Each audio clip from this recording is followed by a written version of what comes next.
Sau bao nhiêu năm chờ đợi thì cuối cùng chủ đầu tư TBS Land đã chính thức mời tất cả khách hàng cũng như là đơn vị bán hàng tham quan thực tế căn hộ tại dự án Rinsky nha anh chị em. Và hôm nay là đang ở trên lầu 4 và có rất nhiều các đơn vị bán hàng và khách hàng ở khắp nơi đang đến tham quan thực tế căn hộ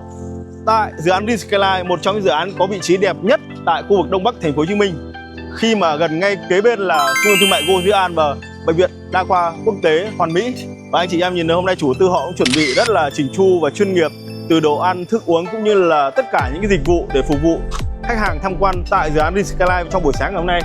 Và chỉ còn hơn 40 ngày nữa thôi là chủ đầu tư sẽ chính thức bàn giao những căn hộ đầu tiên tới tay của khách hàng. Và đây chắc chắn là một trong những lựa chọn an cư hàng đầu tại khu vực Đông Bắc thành phố Hồ Chí Minh, và đây chắc chắn cũng sẽ là một sản phẩm đầu tư lâu dài cho tất cả những khách hàng nào chúng ta đang muốn mua để giữ dòng tiền cũng như là sinh dòng tiền, bất động sản dòng tiền tại thời điểm này.